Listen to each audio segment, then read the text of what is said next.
Alors, je voudrais mettre en évidence, dans cet exposé que je considère comme important, la dialectique entre le cycle et l'empire. Intuitivement, j'avais déjà esquissé, mais très rapidement et comme ça en passant, cette dialectique sans en comprendre totalement le processus. Mais là, je crois que maintenant les choses sont assez claires dans mon esprit, à savoir que l'empire, je voudrais définir ce qu'on entend par empire, est vraiment l'antidote à la cyclicité, ou plus globalement, l'empire est un phénomène masculin et la cyclicité un phénomène féminin. Or, nous savons, dans le système que j'ai reconstitué, et non pas inventé bien évidemment, que la phase de triangle, c'est-à-dire le triangle formé par Saturne et les deux étoiles fixes royales qui le précèdent dans le zodiaque, qui le suivent, puisque Saturne se trouve au milieu de ces deux étoiles, qui elle ne bouge pas, qui vient s'inscrire périodiquement entre ces deux points fixes, et bien là nous avons un triangle sidéral qui donc favorise la démarche féminine, tandis que lorsque ce triangle sidéral se ferme, nous passons à la phase conjonctionnelle qui va favoriser plutôt l'approche masculine.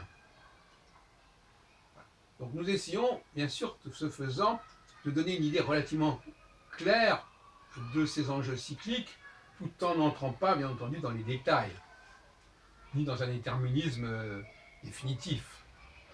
Ce sont des tendances. Et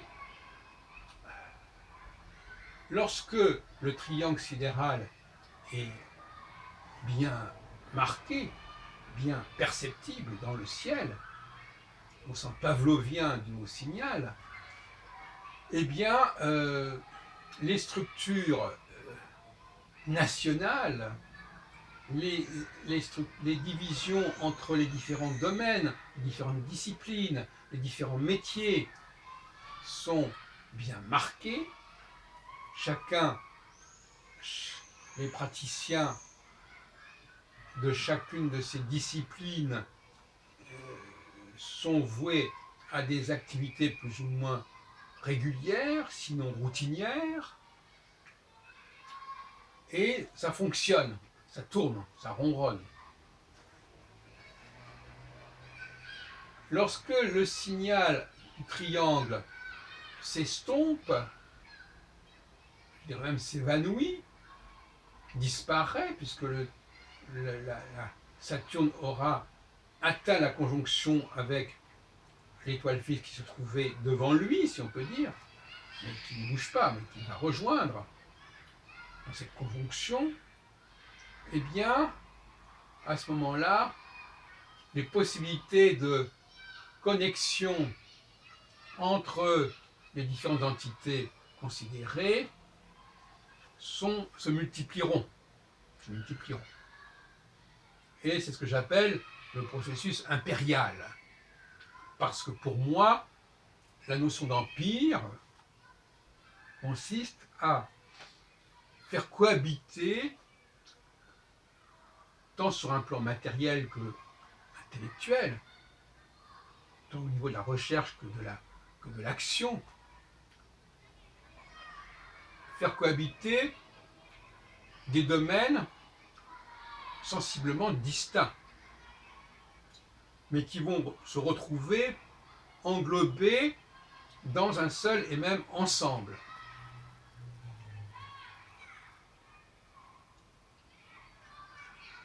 C'est tout le principe des empires.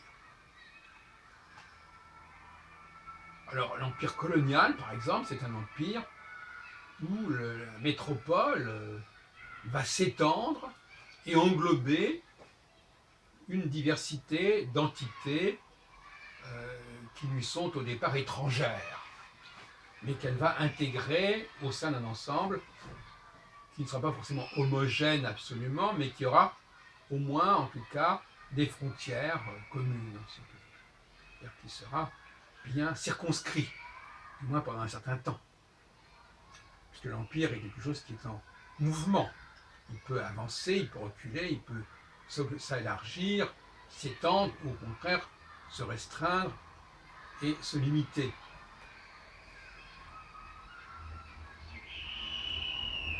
Il est clair qu'au niveau de l'histoire de l'humanité, on retient surtout les empires.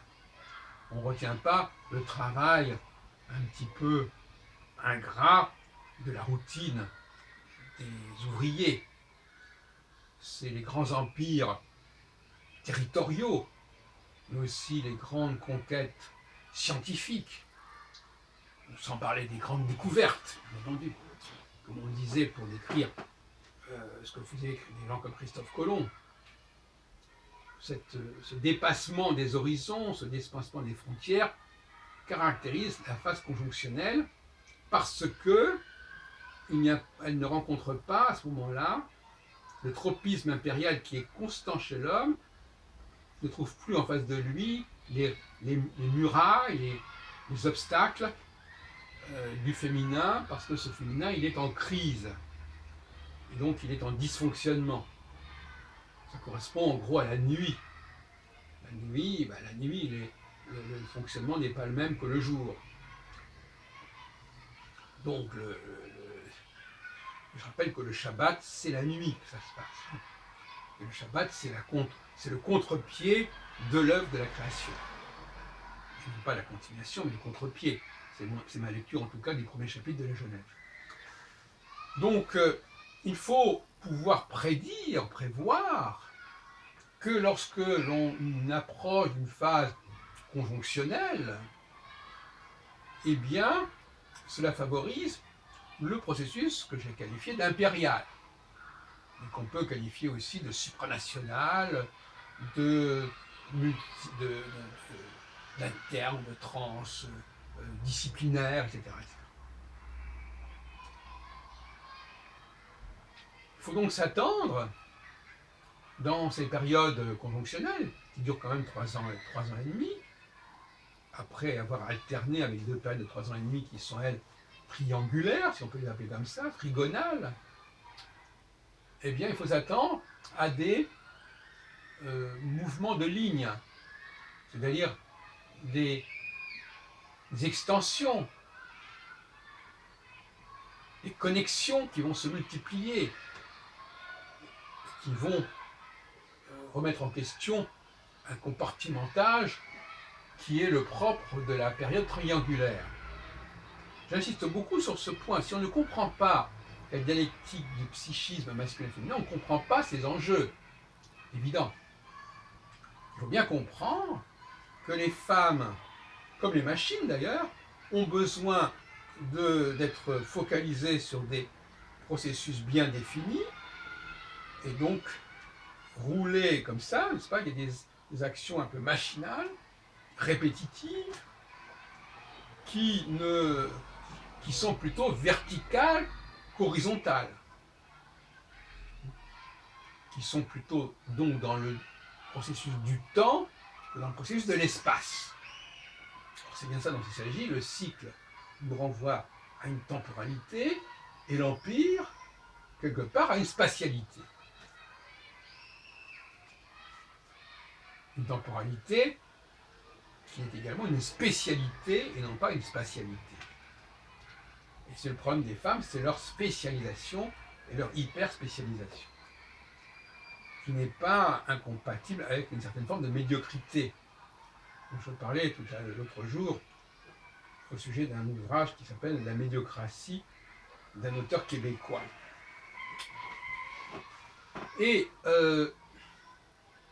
par conséquent, on va essayer de se projeter sur un certain nombre d'événements, passés, présents et futurs, en disant que, par exemple, si on prend 1989, on a une phase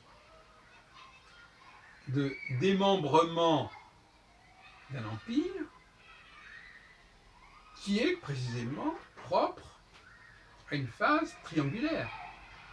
Parce que la phase triangulaire, c'est le retour du refoulé des entités bien définies et bien séparées.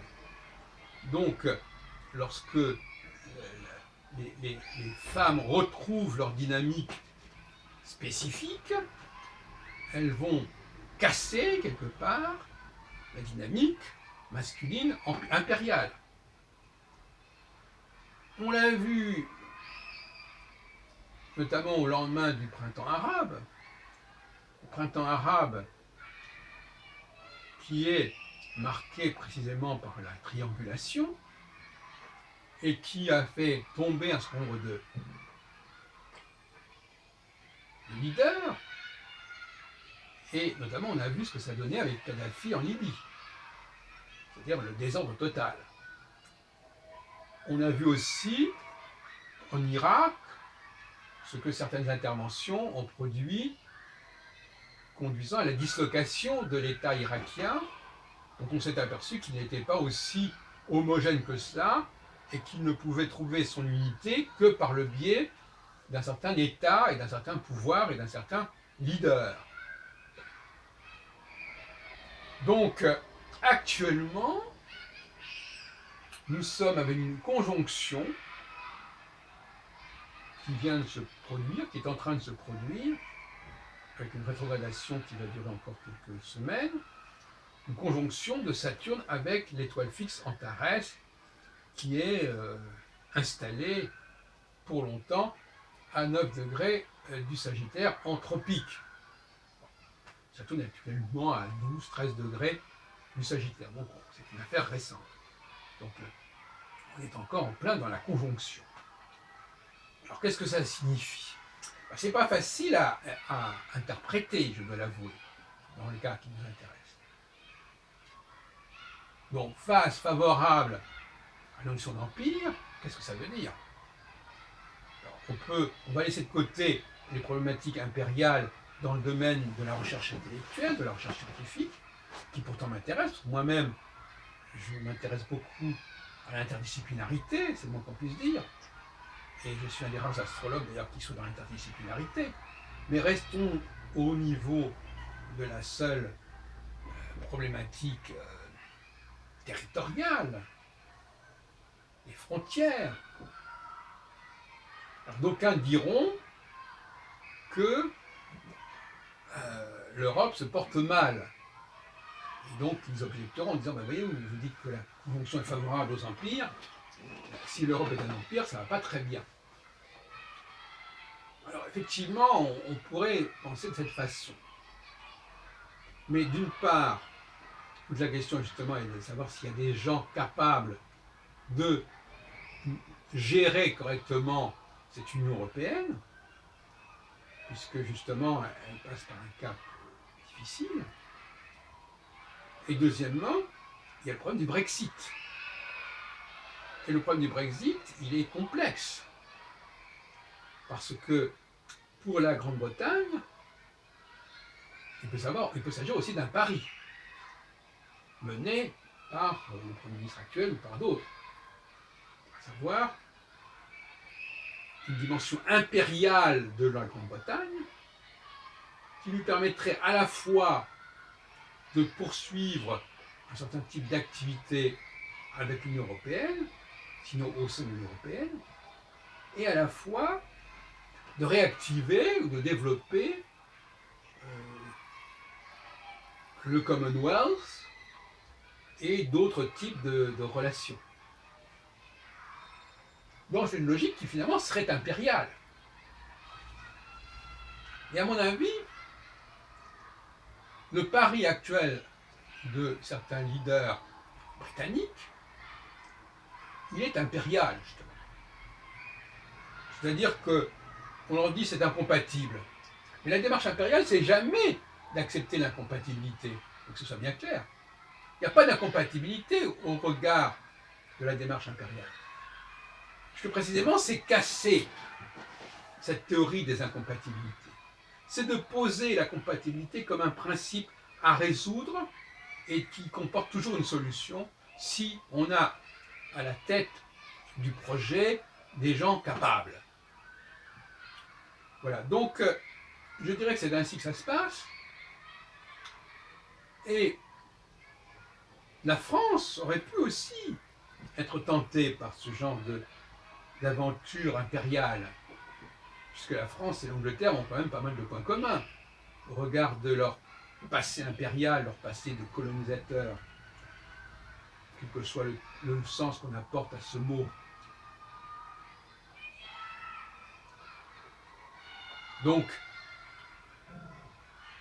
bon, nous avons l'exemple de l'Angleterre, qui, moi je le sens comme ça, de toute façon, quelle que soit l'issue du référendum dans quelques jours, va se lancer dans une problématique, dans une aventure impériale. C'est-à-dire va essayer d'obtenir le meilleur et les meilleures conditions dans tous les cas de figure. Et il faut bien comprendre, et ça je l'ai dit ailleurs, il faut bien comprendre que l'Union européenne, si elle est quelque part un empire, elle est nocive pour les empires. Elle est nocive pour les empires puisqu'elle en fait des nations, elle en fait des composantes. Or, un empire, c'est quelque chose qui a sa propre dynamique. Le fait d'être soumis à un régime qui met sur le même plan des pays d'importance complètement différente peut énerver des pays qui ont un empire, une histoire impériale, un profil impérial assez fort et assez lourd, je dirais. De la même façon, il est clair que la conjonction favorise l'intégration, l'intégration d'entités diverses. Et donc la question de la population maghrébine, arabo-maghrébine, arabo-musulmane, elle fait sens dans le cadre d'un empire. Le rôle de l'État, ici, c'est de faire cohabiter des entités différentes. Donc je reprendrai la formule, pour terminer, de Emmanuel Todd dans son ouvrage « Je suis Charlie », je suis comme ça, en disant que il y a l'approche égalitaire et l'approche inégalitaire dans sa formulation à lui, à Todd. L'approche de l'Empire est une approche inégalitaire. C'est-à-dire, il n'est pas nécessaire qu'au sein d'un empire, il n'y ait qu'un seul et unique mode de fonctionnement. Il faut de la tolérance, il faut de la laïcité, et il n'y a pas de problème à ce que tout le monde, au sein de cet empire, ait le même statut. On pense notamment à l'Empire ottoman, où les chrétiens et les juifs étaient acceptés, mais avec des statuts différents, le statut de protégé, de dhimmi. Mais c'était une formule. Donc l'Empire n'a rien à voir avec le jacobinisme. L'Empire n'implique pas une égalité de tout le monde. Ce n'est pas une condition sine qua non. A contrario, il y a donc des mentalités égalitaires, égalitaristes, qui sont plus proches de ce que j'appelle le triangle sidéral, mais qui également impliquent une plus grande homogénéité, par la force des choses, du contenu, n'est-ce pas? Parce qu'on ne peut pas avoir le beurre et l'argent du beurre. Ou bien on accepte la diversité, et donc on a des contenus très divers, mais très ouverts, ou bien on refuse la diversité, on est forcément obligé de se limiter dans ce qu'on va dominer et contrôler. Il n'y a pas 36 solutions. Et on a vu des pays qui étaient plus ou moins bien équipés pour intégrer en leur sein de nouvelles conquêtes. On pense à Israël au lendemain de la guerre des 6 jours, mais on pense aussi à Hitler, qui visiblement quelque part a été embarrassé par ses conquêtes et par ses victoires militaires, puisque lui qui voulait se débarrasser des Juifs a conquis ce qui aurait pu être évité si la France et l'URSS avaient su s'organiser un peu mieux, et si la France n'avait pas laissé l'URSS signer le pacte germano-soviétique, on n'en aurait pas été là. Et si les Polonais avaient mieux compris leur intérêt, on n'aurait pas été là. Bon, donc, évidemment, Hitler n'était pas sûr de gagner la guerre en question, ni même déjà en 40. Il aurait pu gagner du côté ouest plutôt que du côté est, par exemple. Bon. Ou il aurait pu ne rien gagner du tout. Et à mon avis, il ne pensait pas forcément gagner la guerre. En tout cas, de la gagner dans un premier temps. Donc, les choses sont plus compliquées que cela. Visiblement, à un moment donné, il a été dépassé par les événements, ce pauvre Hitler. Et s'il avait eu une approche impériale un peu plus intelligente, il ne se serait pas amusé, si on peut dire, à anéantir telle et telle population. On ne peut pas avoir le beurre et l'argent du beurre. Si on veut un empire, il faut accepter la diversité. Et la diversité, ça passait aussi par l'acceptation d'une présence juive. Quitte à, comme on a fait à Vichy, et comme il l'avait fait d'ailleurs au début de l'arrivée de Hitler au pouvoir, quitte à limiter, bien sûr, les droits des juifs dans l'État, dans l'université, etc. Pourquoi pas? Mais il ne s'agissait pas de les supprimer. Et ça ne s'est fait que par un concours de circonstances relativement compliqué et imprévisible. Et aléatoire. Donc, vous comprenez bien que Hitler, si son armée a su gagner la guerre, dans un premier temps, lui, il n'a pas su gérer ses victoires correctement. Sans parler de cette campagne de Russie qui a été aussi catastrophique que celle de Napoléon, 150 ans plus tôt, à peu près. Et voilà, donc il y a quelque chose qui n'a pas bien fonctionné. Le timing pour la campagne de Russie, d'ailleurs, n'a pas été respecté correctement. Enfin, ce sont des choses qui ont fait qu'il y a eu des retards. Et les retards concernant la Russie, au niveau des saisons, peuvent être fatales. Donc, voilà, donc il faut avoir une tête impériale et accepter, comme l'avait fait l'Autriche-Hongrie, accepter la diversité des langues, la diversité des religions, la diversité des peuples au sein d'un empire. Il n'a jamais parlé.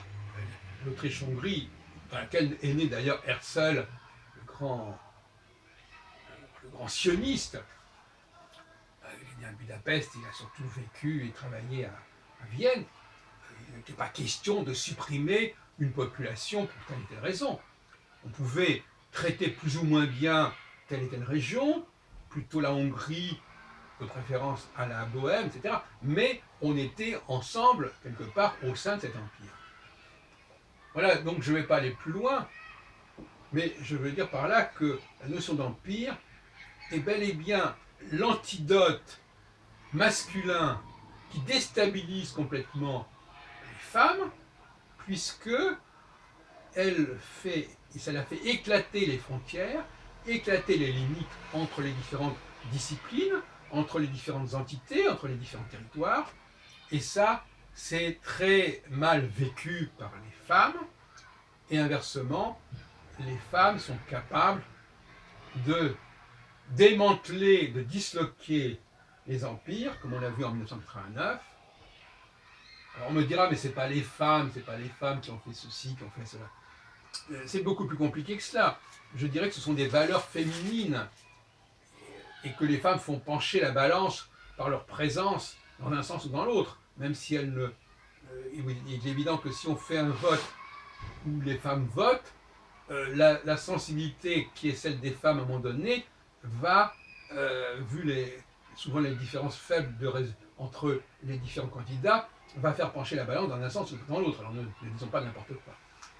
Voilà, merci de votre écoute.